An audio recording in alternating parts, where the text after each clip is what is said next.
Thank you for coming. We'd like to have you help us thank Ryerson University for helping to promote a social educational initiative. So thank you very much to Ryerson University.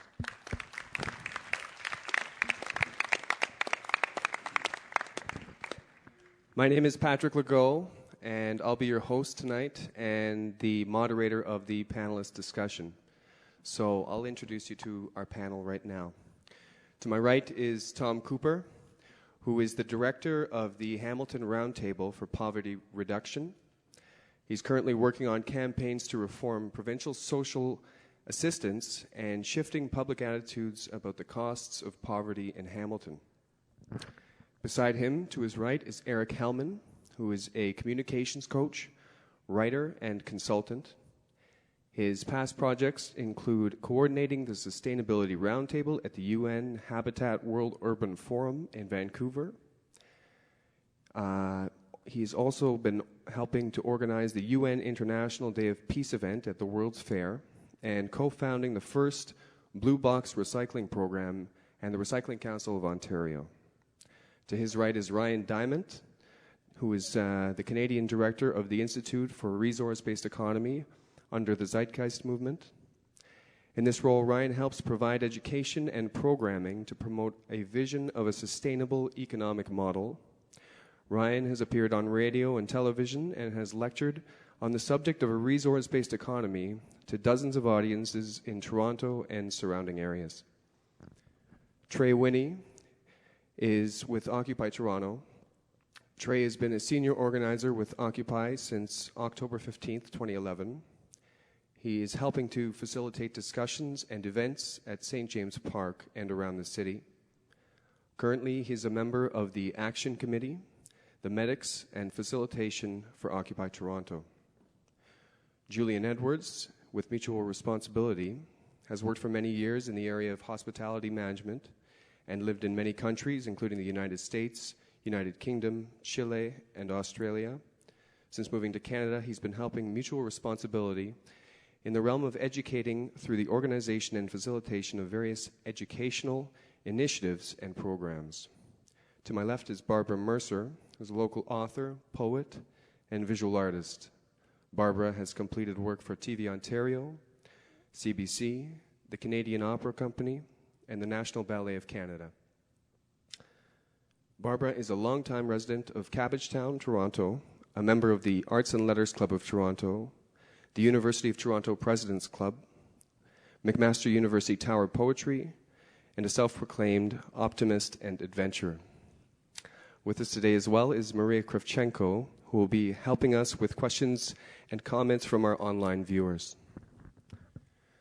So to begin, what is Roundtables Live?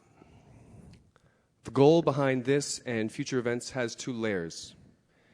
On the surface, the topics discussed will revolve around current events and trends.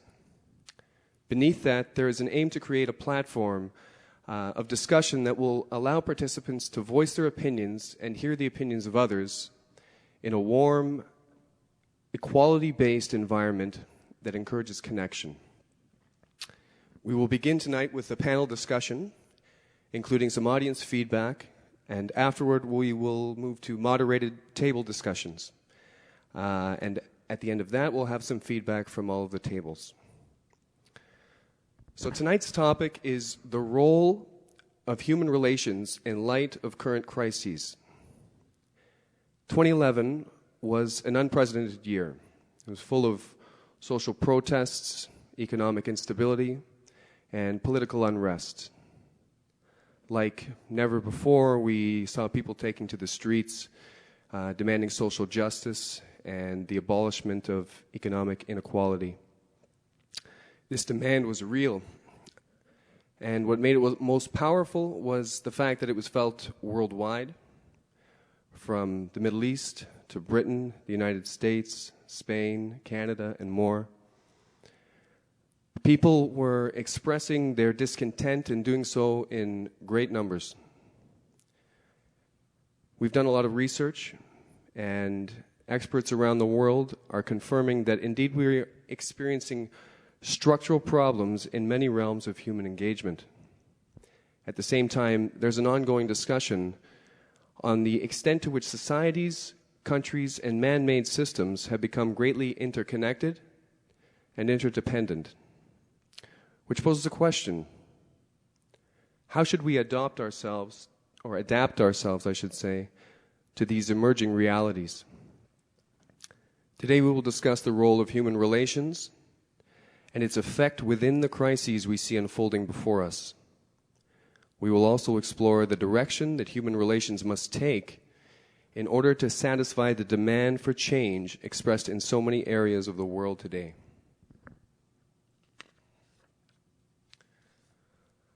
So I'm going to start with Tom.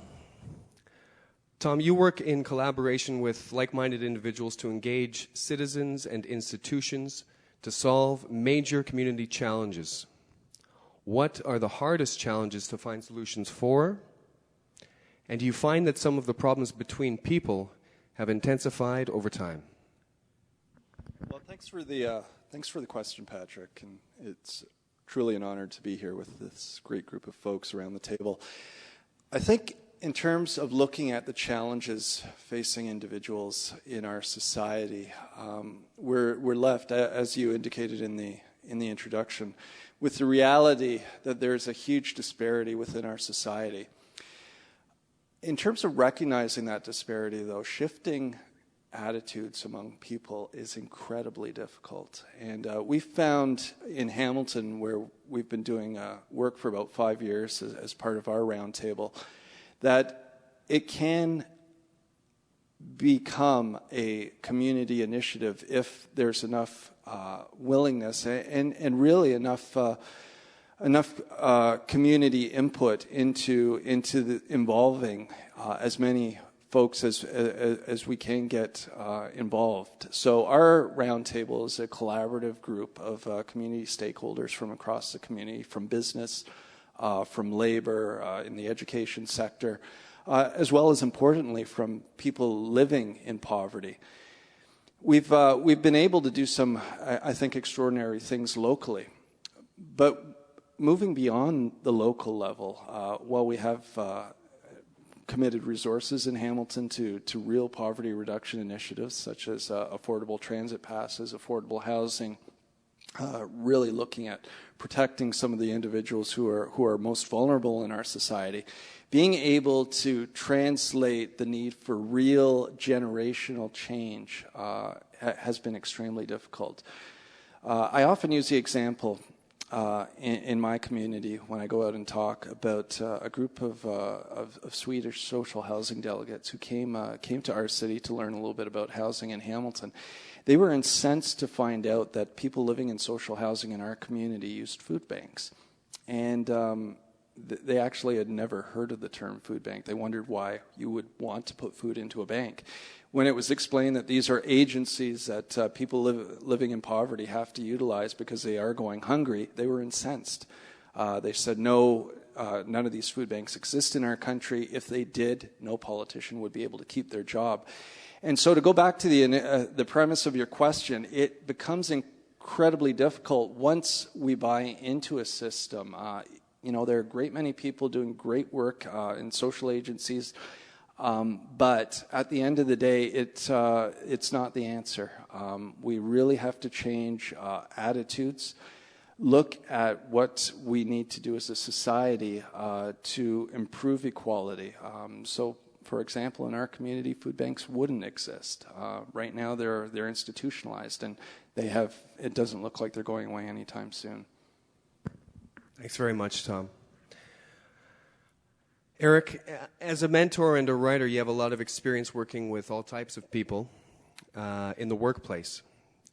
I'd like you to talk about some of the problems in the way that people relate to each other and the challenges and the conflicts, and what kind of things you see people going through in the workplace and in the professional careers.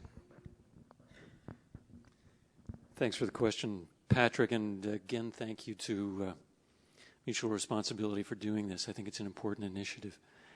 I'm also going to expand the question to kind of 40 years of work, because I've done many things in the community and I'd like to speak from that perspective. The first thing I see is that people in all areas are reluctant to move ahead towards something they care about, something they dream about, some correction they like to see because of some inbred or some belief or fear that holds them back. So think of somebody, for example, a friend and client, a guy by the name of Scott Gallagher, who was addicted for 24 years to crack cocaine, to alcohol, heroin, various other things. He got recovered, significant change in his life. He was a headhunter, but he said, I have a passion to go out and talk with youth in schools across North America about this, but I don't think I can make enough money doing it. I don't think enough people will accept what I'm doing for me to do that. Eventually, he got to the point of having to do it and stepping out, and in fact, he did get enough income to do it.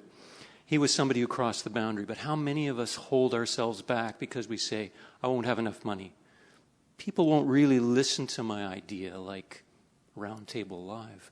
How many people will accept what it is that I'm proposing and come out to an Occupy movement? It's the importance of people finding their voice and stepping out, which is I've found very important in things that I've worked in.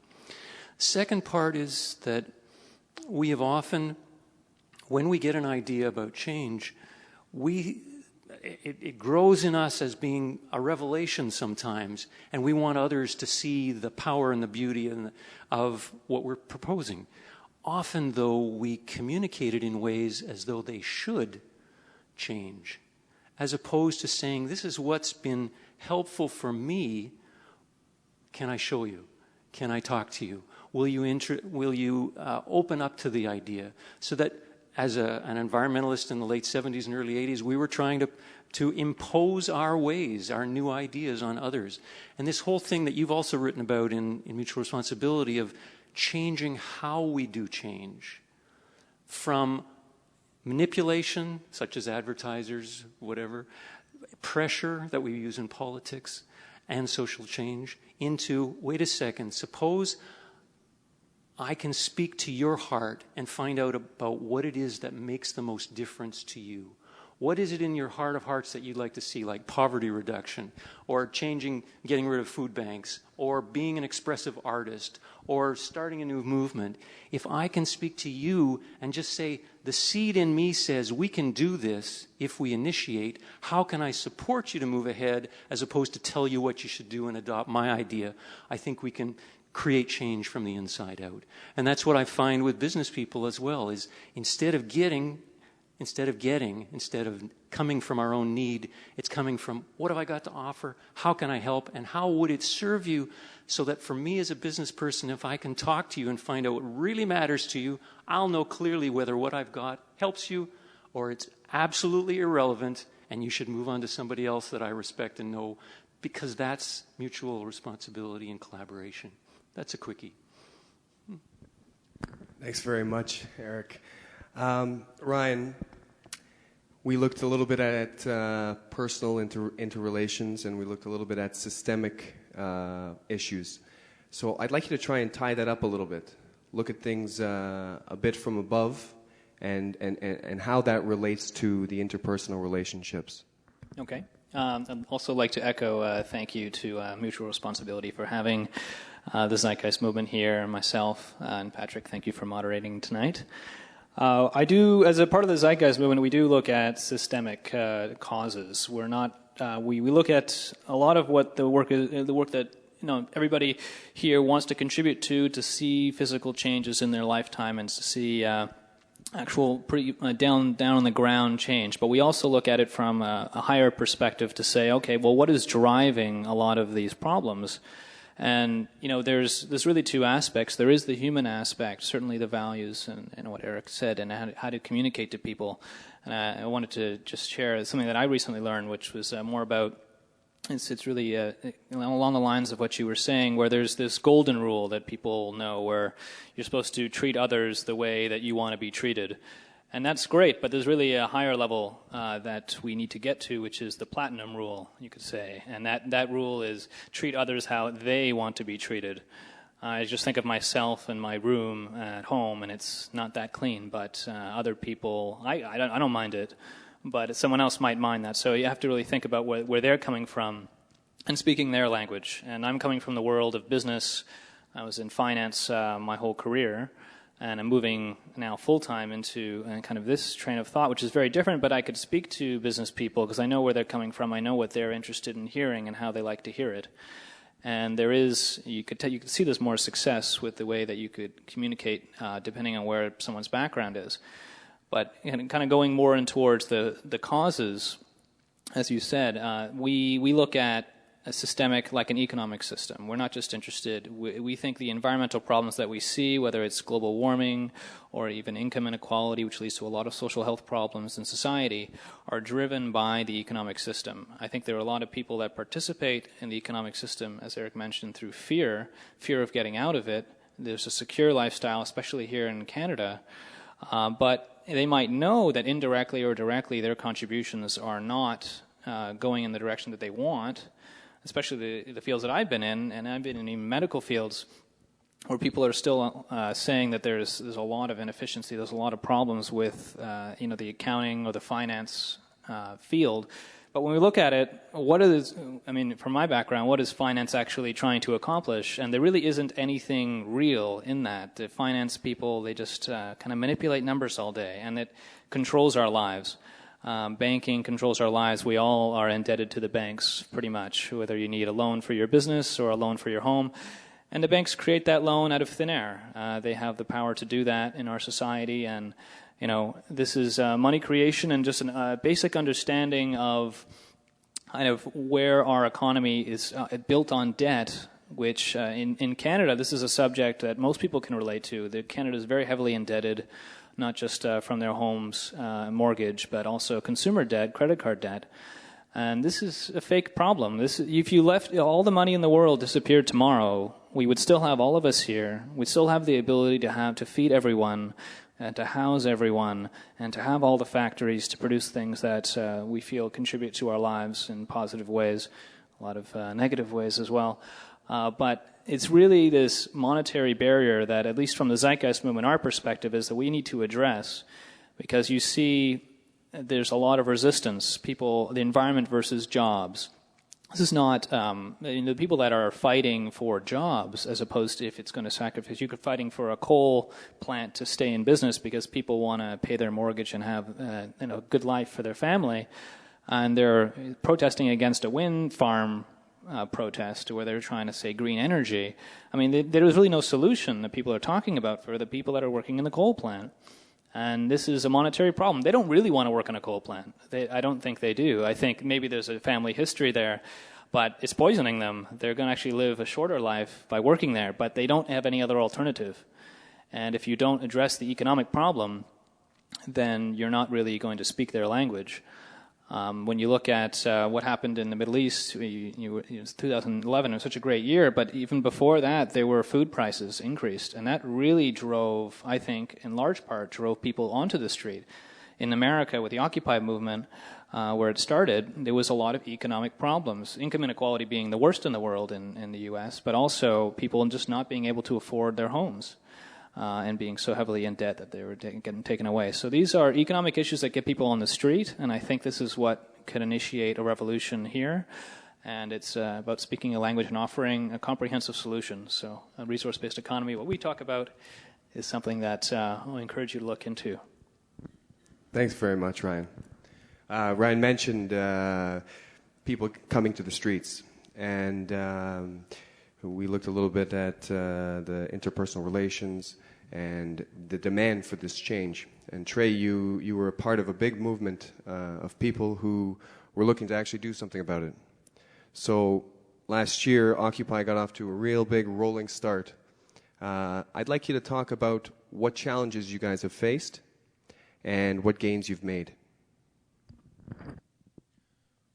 Within Occupy, we had a lot of challenges around bringing forward the dialogue to people, to the general population, about the fact that the system that everyone's playing in, the game that the rat race is being run in, isn't real. It's a lie. It's rigged. You're not going to win at this.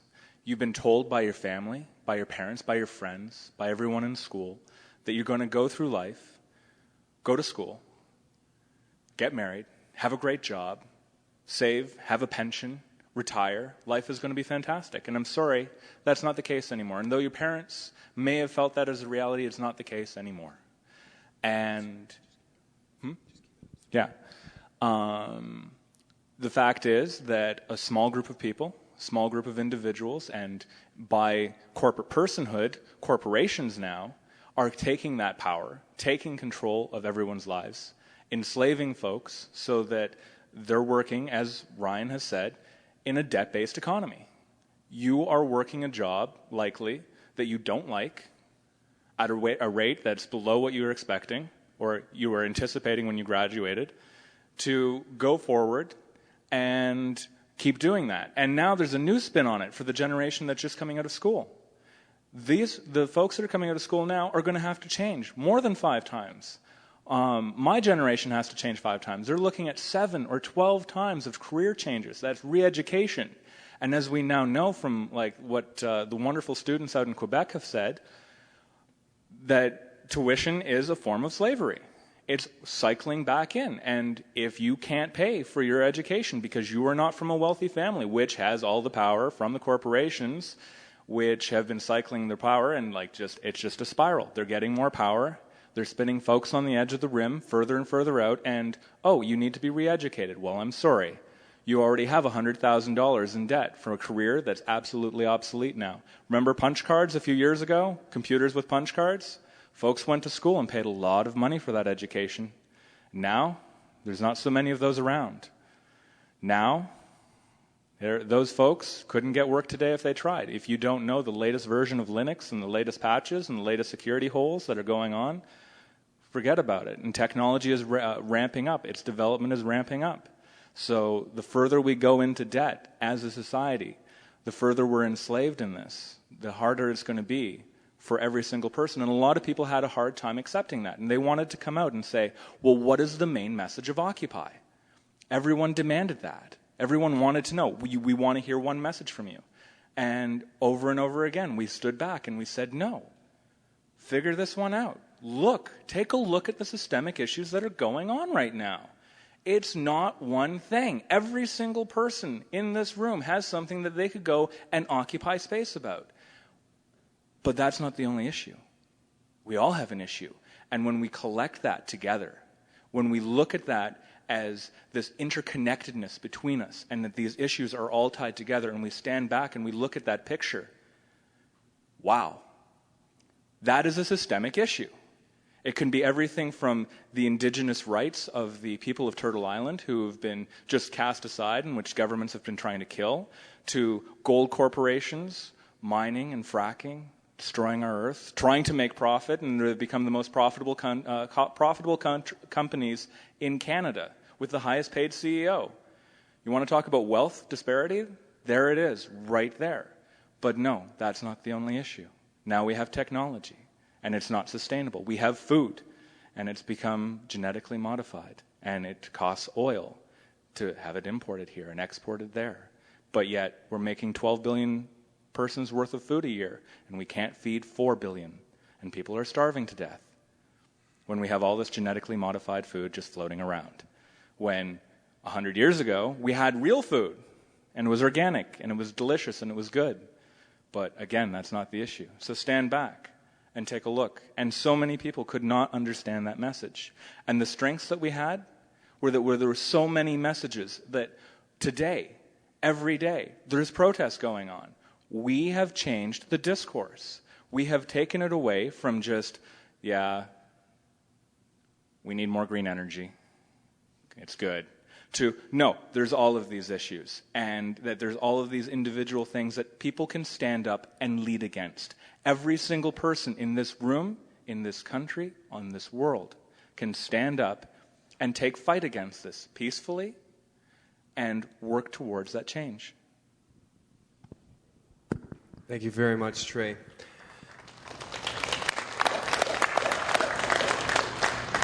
We looked at these problems from different standpoints. different activities to do about them. People are taking to the streets. People are engaging their communities. People are starting organizations. People are continuing to do what they've been doing for a long time. Julian, I'd like to ask you, what's your viewpoint on some of these challenges? And what do you think this engine of change really is? First of all, I'd like to welcome everybody tonight, and thanks for coming. Basically, it's very easy to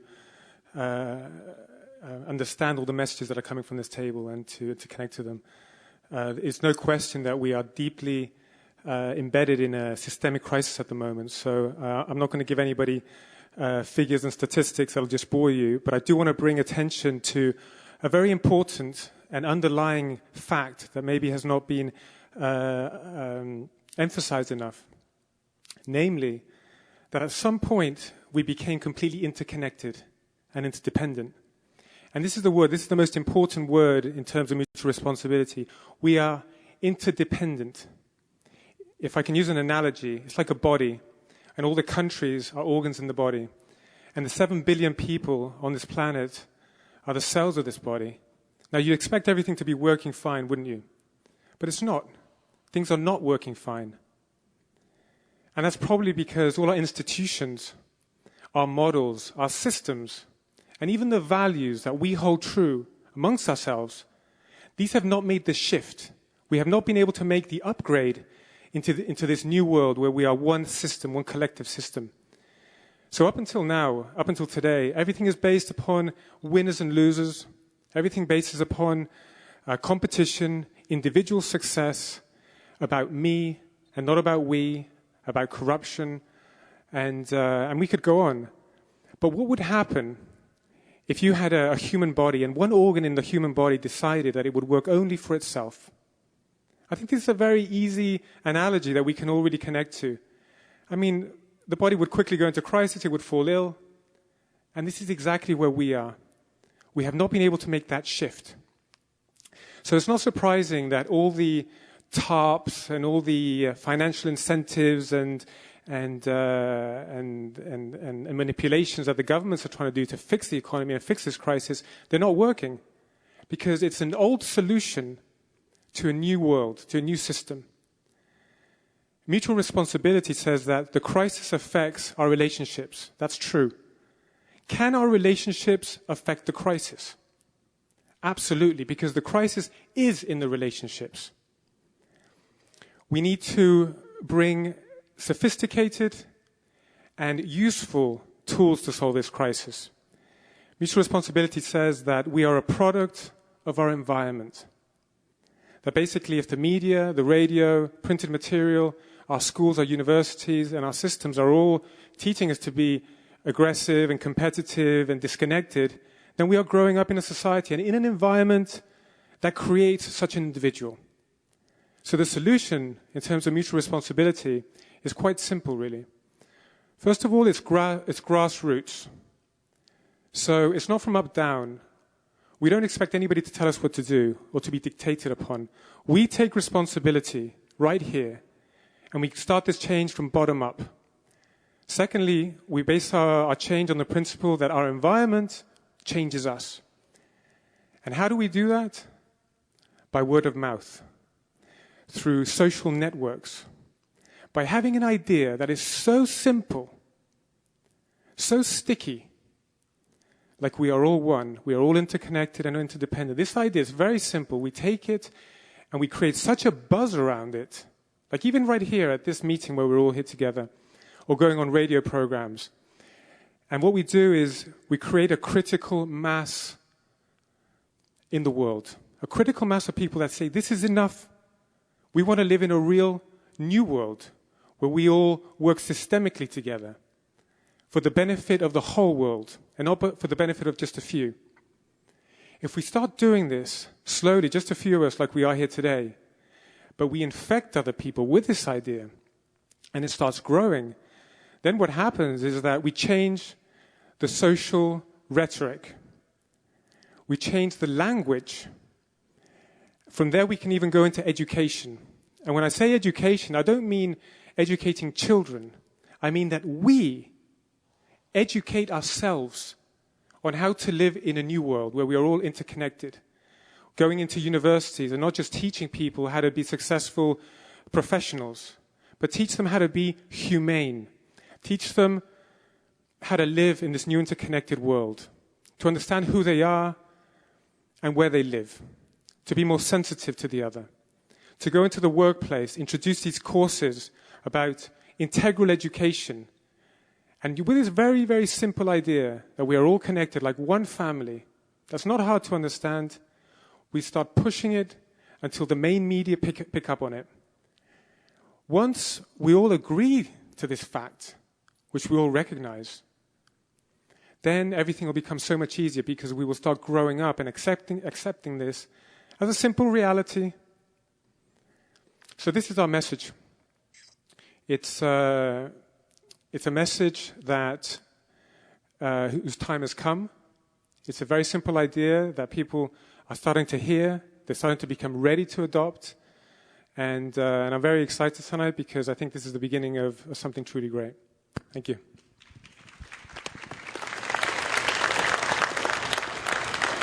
Thank you, Julian. Julian spoke about environment as a factor for change, as one of the main influences, the influence on all of us. And Barbara, you're an artist. So I'd like you to talk a bit about how we can use art and media in general to promote new social values and create an environment that will allow the changes we have to go through as a society to start to take place.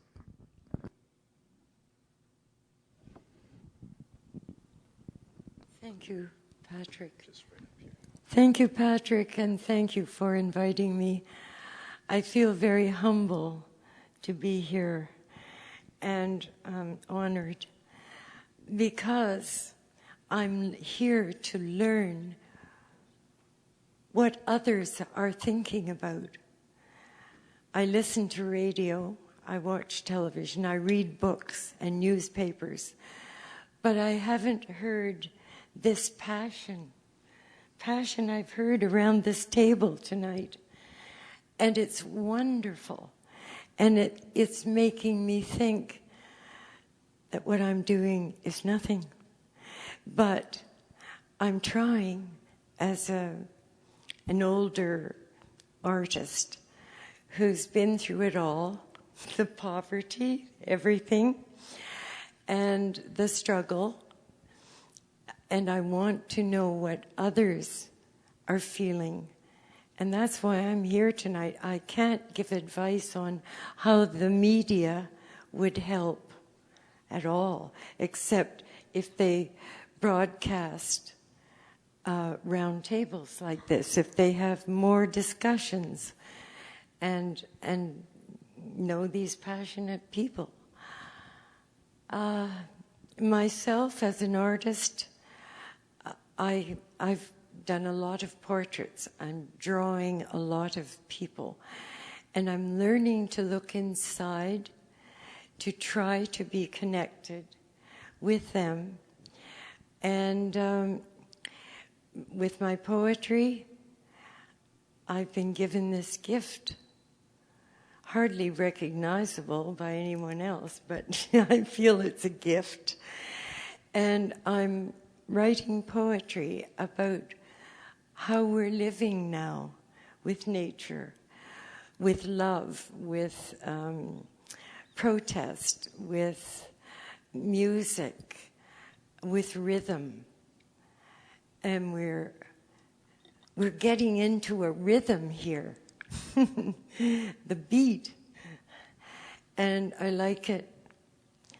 And so that's all I have to say. And thank you very much. Thank you.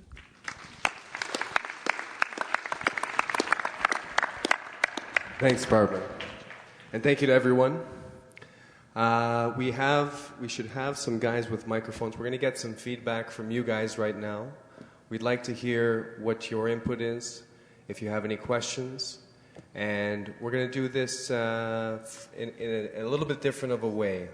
We're going to take in all of the questions and comments at once, and then I'm going to bring the collected questions and comments to the panel.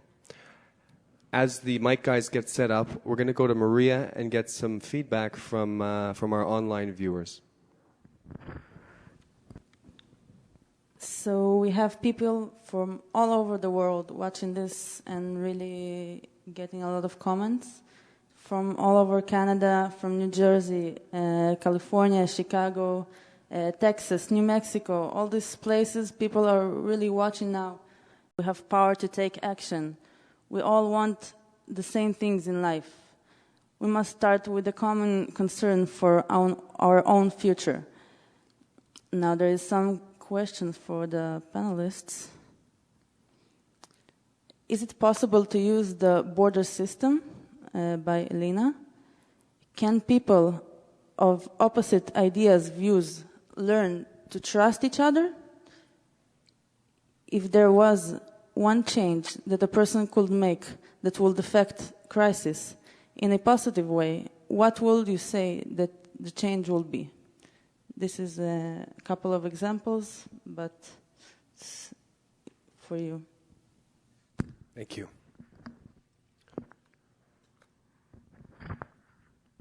Okay, so at this point, we don't have a mic ready. Okay, we do. So, Victor or Ernest, if you guys want to, there's a young lady right here at the first table who'd like to ask a question.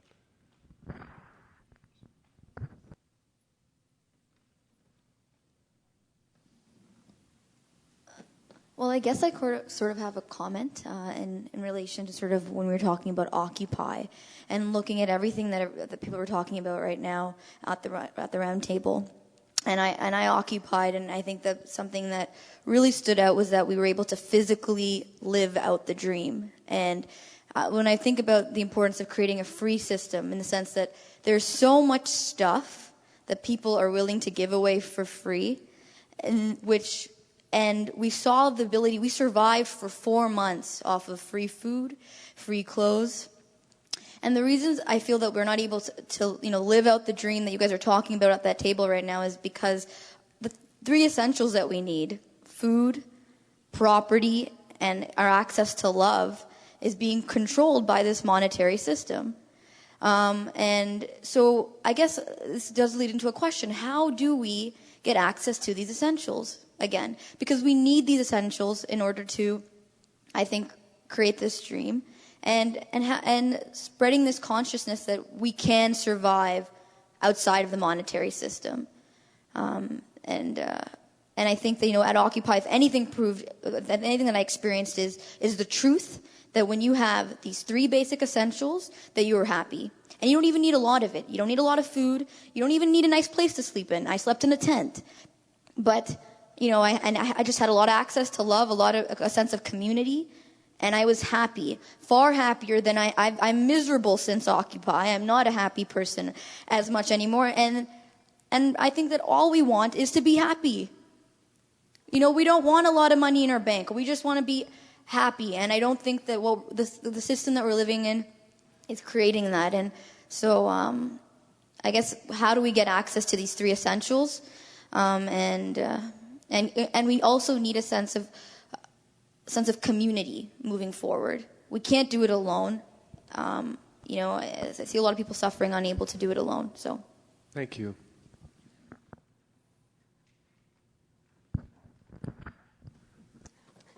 Thank you very much to everybody. It's amazing, all the words of inspiration that you have given us. And my question is, in order to affect the corporation, what I think should be done, but I don't know how, maybe somebody could come up with great ideas. The top individuals who are in charge of the big corporations have children and grandchildren. I believe that there is a way to approach the children, elementary school, high school, before they go to post-secondary education, because they have the power to influence their parents. So the question will be, how can we do a better job influencing the teachers, the principals. There is one principal, I listened to CBC Radio 1, and there was this amazing principal who she has a mindset that is unbelievable. Connecting with her and with others that could be along the same lines to influence the children. Please give us some ideas. What can we do to approach the principals and make them change the way they teach the children? This is already happening, but we just have to help them. Please, I welcome your comments. Thank you. Thank you. There's a gentleman at the back.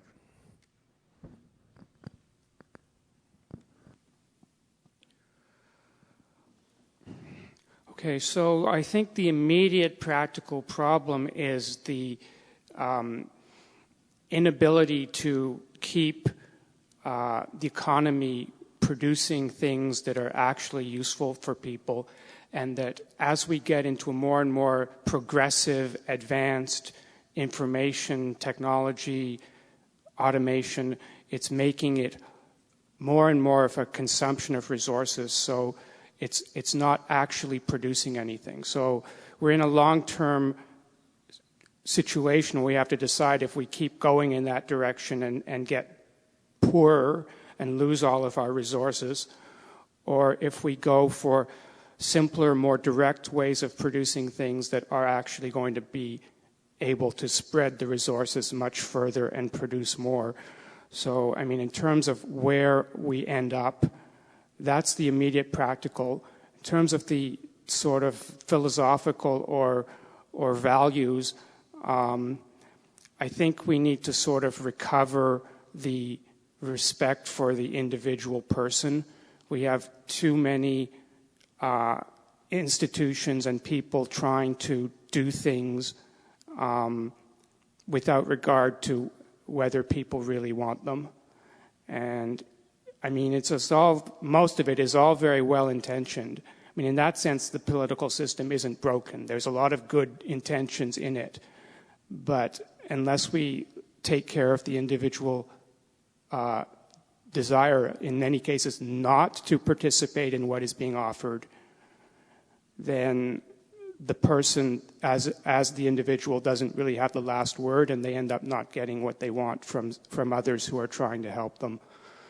And lastly, I just want to say that I have an economics discussion group. It's Fridays, so tomorrow at 4 o'clock at 228 Augusta Avenue, which is in Kensington Market.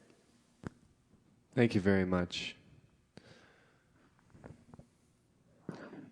Right here up front. And if you could just give us your name. I should have got the names from the other people. Oh, okay. Sonny Young, I was an occupier. I guess my question is, how do we engage new people if our structures are, I don't know, like our government's kind of sexist and racist right now, and a lot of the movements, the leadership is very Eurocentric, very male. I think there are problems outreaching to people, allies. The black community, endures a lot of police repression. Native people are under colonialism. There are structures that are in place that keep us down. How do we engage new voices rather than the same old, same old? Thank you. Thank you.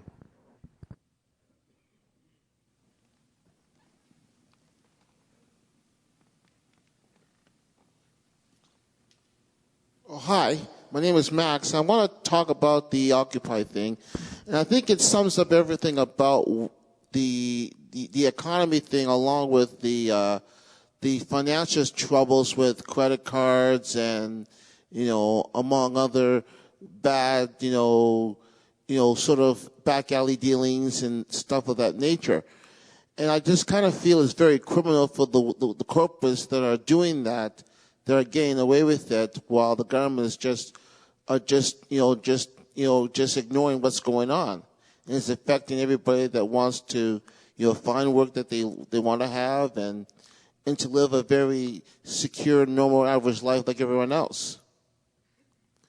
And that's what's, which I think that is the main topic that everybody feels. And thus far the movement is trying to focus on that, but there have been times that the police and have been telling them that that they've been protected by the law enforcement officers because they know that they're gonna, at some point in time they're gonna come barging into their offices and things of that nature.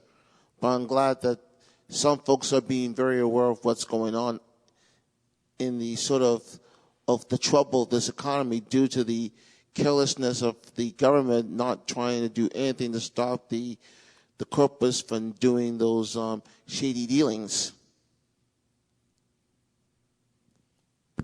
Thanks, Max. Just at the back there, and it's to your right. 1, 2, check. Yes. Hello, everyone. My name is Yasid. I am from Colombia in South America, and I recently moved to Toronto to live and live my dream. And something that I want to say today is like what we're having here today is about mutual responsibility. So it means that every one of you are responsible of what's happening in our planet right now, right? And then it's up to us to stop it, and to stop it now and start now. The gentleman over there was talking about the corporations enslaving us, and there is only one way we can stop that, and it's as simple as something that I'm going to give you 3 examples, and you can see on the table over there, there is something different on the table. If you can see, there is only one water bottle there, recycled bottle, right? So as simple as that, instead of supporting the companies, here you see the water bottles that we have here most likely are from Coca-Cola or whatever, I don't know. But if we stop buying this thing and getting your water bottle from the local $5 thing, and then you can just do it and stop supporting that, right? So you have the power. And it's not enough if he and me do it. If everybody do this, then the corporations are going to start saying, like, why? Nobody's buying our stuff, right? The second thing is, I believe most of the people here, if you look at your pockets, you're going to have one of these guys, and most of those are either iPods or Blackberries, right? And why do we keep buying those things? Just because it's cool, it's nice, it has nice features, right? And it's expensive, isn't it? I have mine. It is not a brand. It's just like I bought it and I paid like $40 a month, and it has all the features. And why do we need to? In the beginning, why? Why? Because we wanted to communicate, right? That's the main reason we buy this thing. So why buy a $400, $500 thing? If we stop buying these things, so the corporations are going to stop too. And finally, we also have to look ourselves and our friends, family, and our community.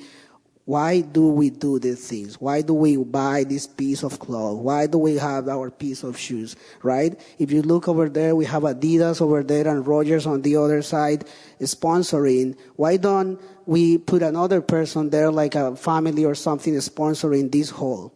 I mean, the power is with us, right? So it's not enough if I do it or you do it or you do it, right? But if everybody does something to change, then I believe we're really going to make changes. Thank you. Thank you. Hi, I'm Katie. My question is specifically for Julian, referring to something you said. You were saying how you're very optimistic and positive about that that more and more people are starting to wake up to these ideas, and I think that's true, but one of the things you said was that kind of all we need to do is get the media on our side and get them helping to raise awareness. But in terms of mainstream media, they're generally owned by people who think, at least, that it's not in their best interest to raise awareness. So I'm wondering if your analysis acknowledges this, and if so, how do you suggest circumventing this, what I consider reality? Thanks, Katie. So at this point, we're going to move back to the panel. Thanks, everybody, for your questions and comments. And I am going to start right off the bat with Julian. And I'd just like to ask you, Julian, what is an environment? Is it just the media? Katie makes a good point, but I mean, what is an environment? Let me just start off by saying that by the time a young man or lady reaches 18 years of age, they've watched a total of 30 violent acts, of which 2.6 are homicides, all on television. That's a pretty staggering statistic. And what happens is that basically this is education. This is part of the education that creates our environment. Also what we hear on the radio, what we read, all our institutions, the people who we speak to. Even if a person has some type of awareness of their environment at their home with their parents, as soon as they come into contact with others, because we're social beings, we tend to pick up certain attitudes. We do not want to be the odd one out. We don't want to be the weird one that thinks different. We want to be socially accepted. We want to be loved. We want to be praised, applauded. And this is natural. This is absolutely natural. Now, the environment basically builds a person. A young man growing up doesn't actually know what's right and wrong. They really don't. They're just kids grow up and they learn what's right and wrong from what they watch, from their parents, from their families, from examples. I mean, there's actually a lot of studies about children who have grown up in the wild, who got lost in the jungle, and they were brought up by animals. And it's interesting because they are human beings, but they act like animals. It's absolutely shocking to watch these YouTube videos that you can actually find, because they adopt, they mold to their environment. We are exactly the same. We are pliable. We are not in ourselves an authority. And for example, I lived in South America for a long time, and I remember when I arrived there, I couldn't stand music in Spanish. You know, for me, it was turn that radio off, please, or please put that, turn that up because it's in English. But slowly, I started singing these Spanish songs, and then I started acting like South Americans do, and I started adopting all these things, and then I realized how pliable we really are. Now, what is an environment? It's who I mix with, who I hang out with, what I'm impressed by, what I read, what I watch. It's everything. It's like a bubble. What is around me? Everything around me. Mutual responsibility says that the changes have to come from down up, from grassroots. The media, the mass media, is not going to do this. They're not going to change it. But as the gentleman from Colombia said, we are actually in control, but we don't realize it yet. We are the clients. We are the ones that give them the power. But we have to break this paradigm that we're in. We're stuck. We feel like we are victims. Yes, we are victims, but we're also parts of the problem. We are shareholders, but we are silent shareholders up until now. It's time for us to really determine what is necessary and what is not. And the mass media seems to tell us. It tells us you need to buy this, you need to buy that. If you do this, you'll be cool. If you do that, you'll be acceptable. So if we start from the ground up, by word of mouth, by social networking, through events like these, through mass actions, different actions, and we do it slowly, with the help of the world crisis, which is deepening. We can almost see it like a help against us, because things are not getting better. And as things get worse, people will start to wake up. If we do it, we will change our environment. We will change this bubble. And then this is all we need. Then people will start to really change. Thanks, Julian. Okay, I'm going to go to Ryan with the topic, before you speak, we're going to go to Ryan with the topic of consumption, economy, and production, how they tie together. And after that, Trey, you wanted to talk about a specific question that an audience member had. And after Trey speaks, I'll get any other impressions if you guys would like to add anything. Okay, so Ryan, if you could just talk about the media itself, it's driven a lot by consumption and economy and production. It's all kind of interconnected. So just tell us.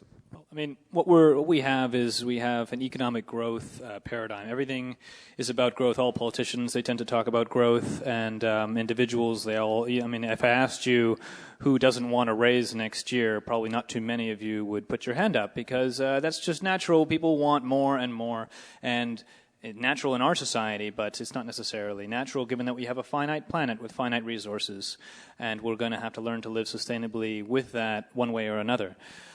So consumption really is driven by three things in our society, three ideas. One is debt, primarily. People consume more than they could afford to, and they take on debt, consumer debt, education debt, and household debt in order to consume more.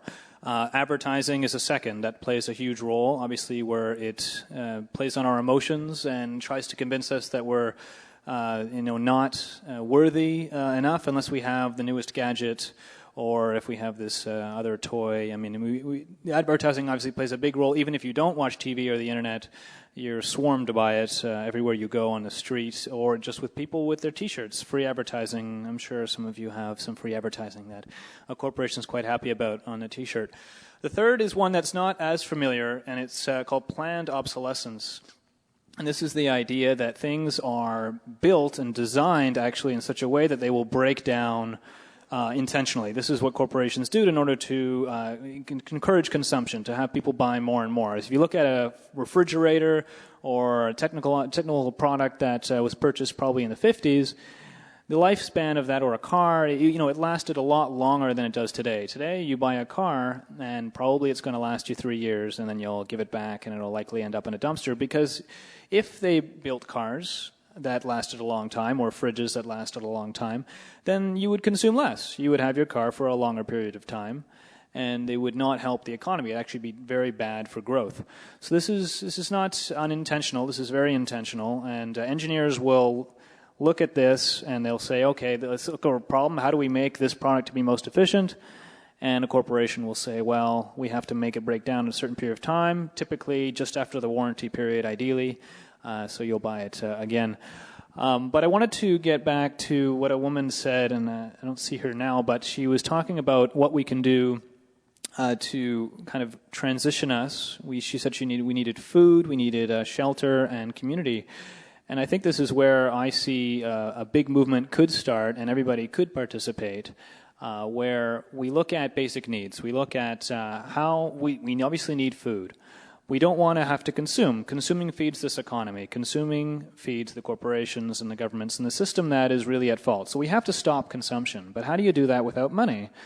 Can we grow food without money? Do we have backyards that are available? Front yards that are available, windowsills in your condo that are available?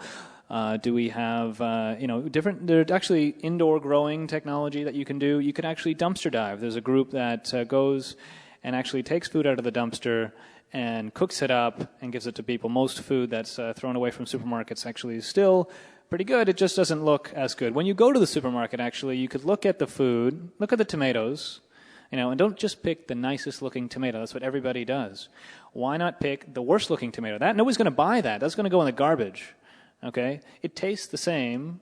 The nutritional value is virtually the same. So, we might as well start learning how to just live with, this food that we have here and start growing it ourselves as much as we can and building movements. There are already plenty of movements that are doing it. Occupy's doing a good job with Occupy Gardens, but we could definitely use a lot more of the green spaces that we have and build greenhouses. I built a greenhouse in my backyard with my friends, and we grow in the wintertime. So that could happen too, even in Canada.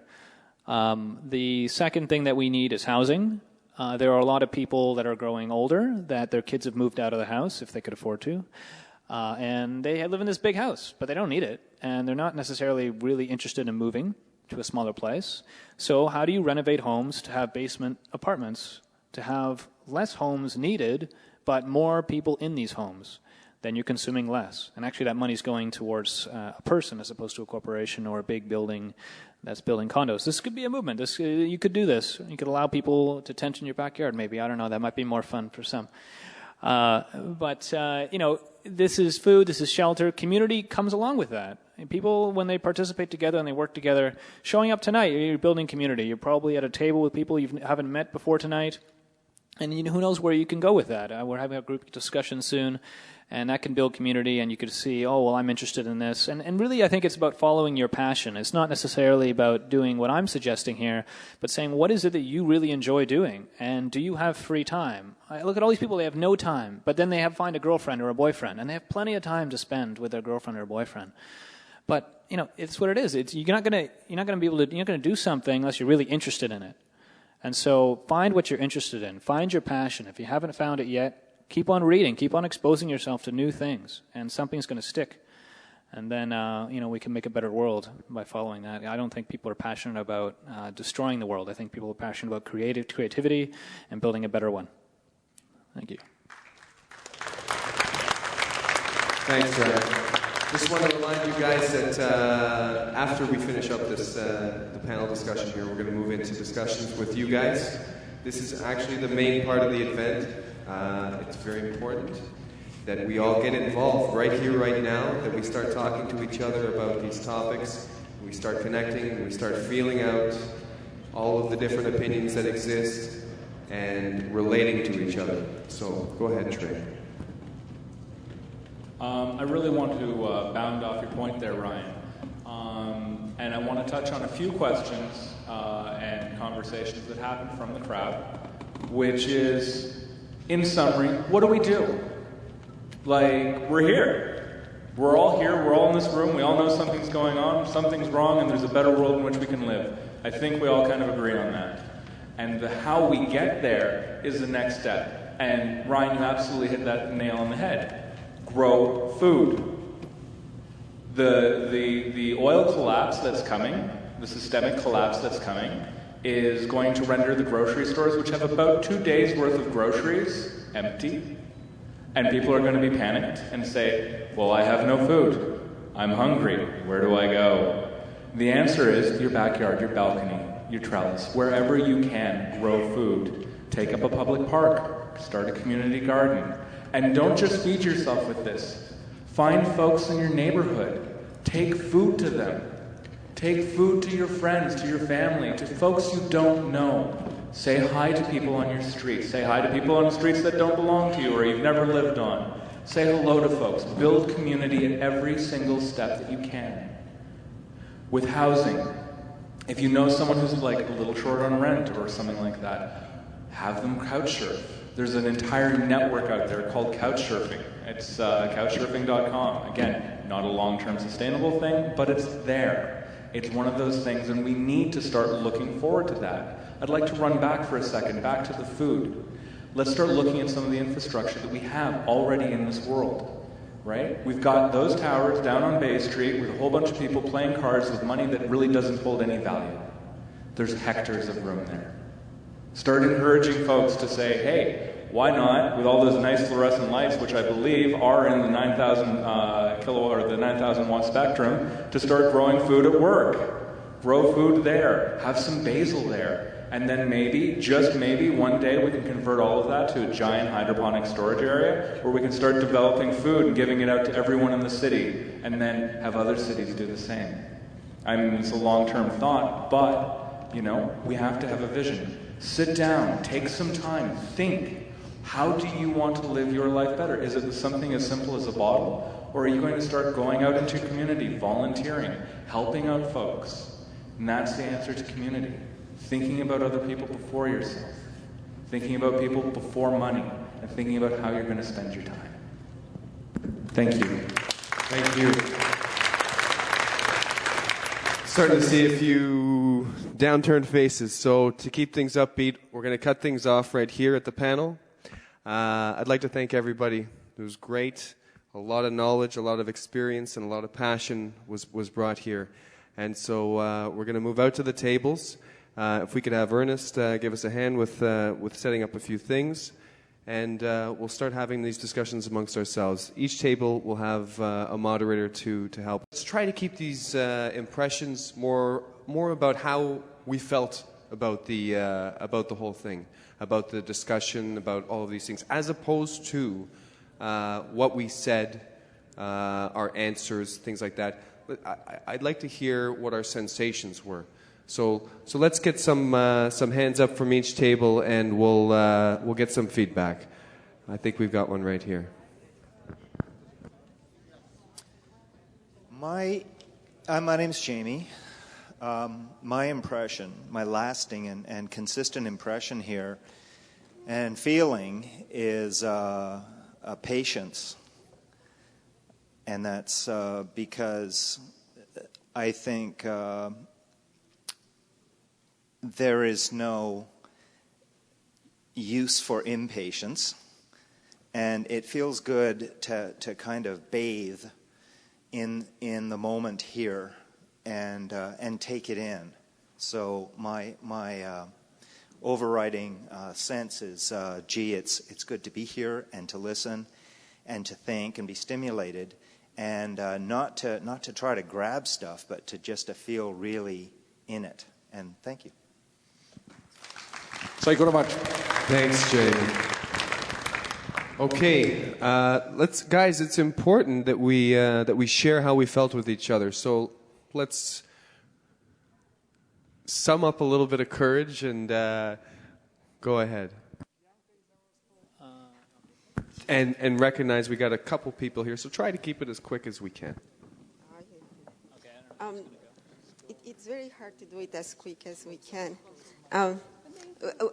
The two values that we all think should lead our society in the 21st century, caring, sharing, love, spiritual thinking, tolerance, equality, relationships. We are one family. Caring about a person, not to be afraid who he or she is, regardless of personality, income, education. See people who feel scared of being more open, caring and respect, inspirations, motivation, intention brings wisdom. In order to avoid depression, the battle of the mind, those are the words that this table came through, very strong with love. They mention correct education, producing your own, start with one, the vacant spaces, sharing, love, respect, commitment, build new society, giving is receiving, family shift where we can bring together people who do not have relatives or friends, and we create a space for them to meet one another, and in due time, people can recreate the family that they never had before. Thank you. Thanks very much. Ryan, sorry. Let's keep it to our sensations. I want to hear how you guys felt about this.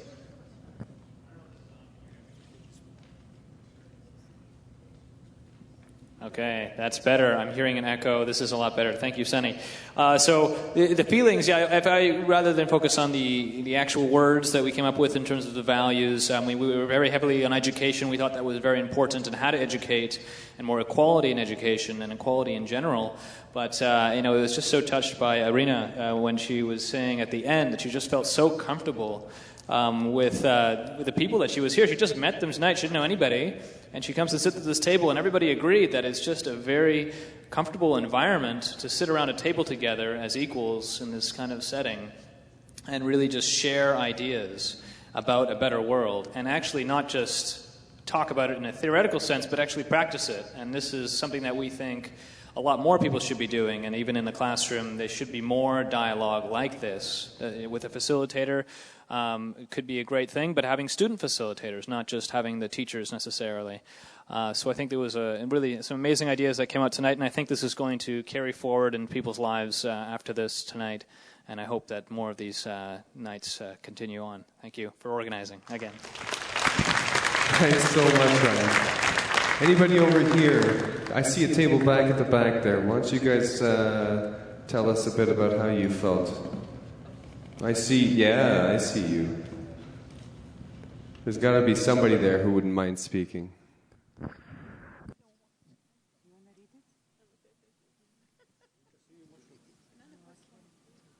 Anybody? We're all friends here, guys. Any other volunteers? Anybody else? No? Here. Thanks. Test.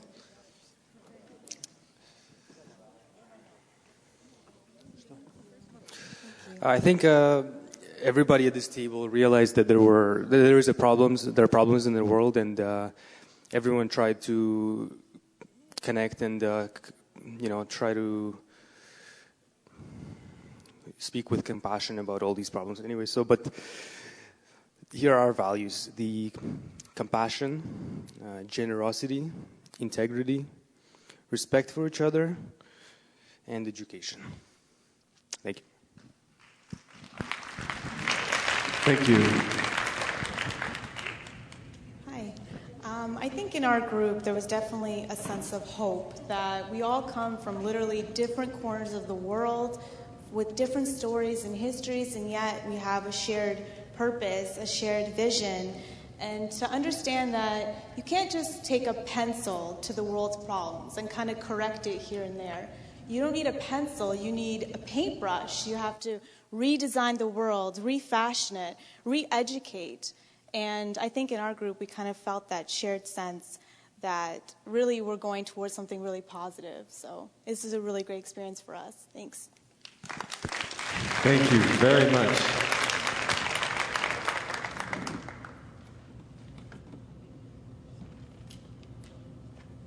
I just came... I just want to say that I came about half an hour ago, and I joined this table, and I felt very supported and accepted by everyone around the table, and I'm grateful for that. And the qualities that we came up with was love, compassion, unity, oneness, education, support, and we all seem to agree and support each other at the table, and no one felt less than the other, and that's what we're all trying to do here today, right? Thank you. Thank you.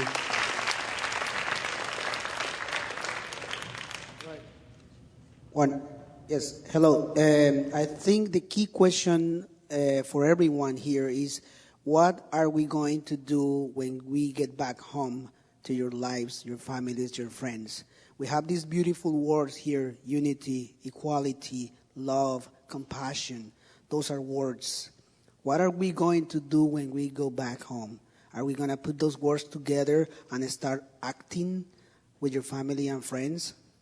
Or are we just going to keep those words in the jar and we're going to get up tomorrow in the morning, go to work, and keep our lives? That's the key question. Thank you.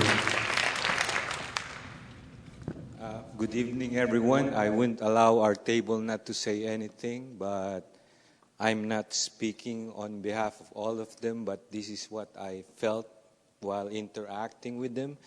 And it was on the question of human relations, and I guess we all kind of discussed that with respect and sincerity in getting to know the other person, we could work on a lot of goals together. Thank you. Thank you very much. Okay, at this point, we've got one little thing to do.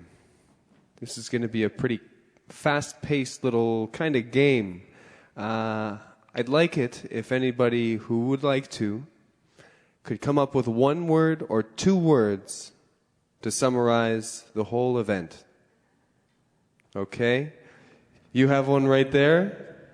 Right here? Okay. And then we're going to try and do this pretty quickly. So let's bounce around and get as many people. You got one word, two words. Let's hear these words, and they'll inspire some of the actions this gentleman here from Colombia, all the way from Colombia, was talking about. Okay. the one word that came up to my mind is unity.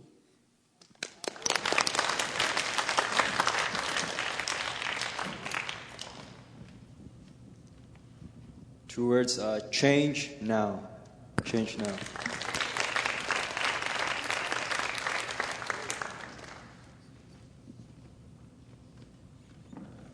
The word is hopeful. Ernest, right here up front. Victor.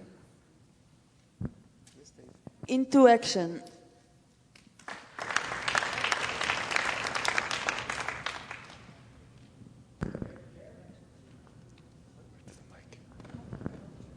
Another word, the simple word, the word is love. Dare to care? Dare Love. to care. Around this table, I've seen one sign, Occupy, use it, love. I love it. I love you guys. That's what I've seen here.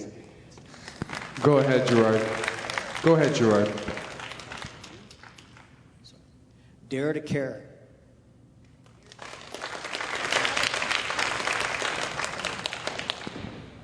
Right over there, Ernest. Culture of caring. Thank you. Open for experiment unity in this table. Words are meaningless. Actions are meaningful. Energetic. Thank you. Respect. Passion.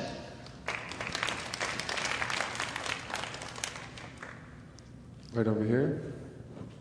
Human compassion.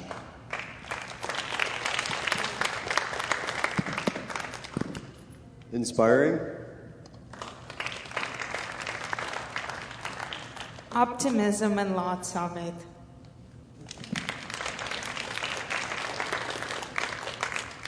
Mutual responsibility.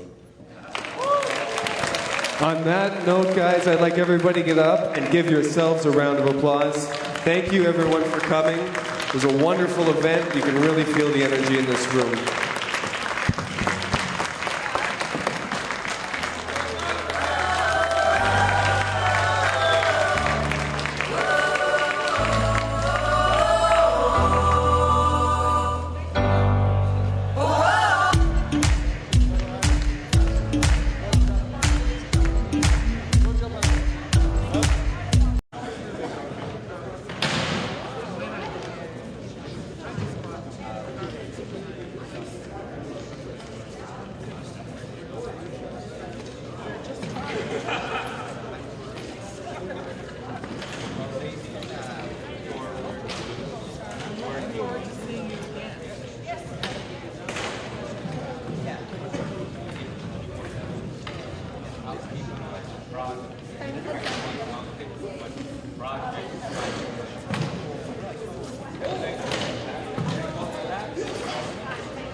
Wow.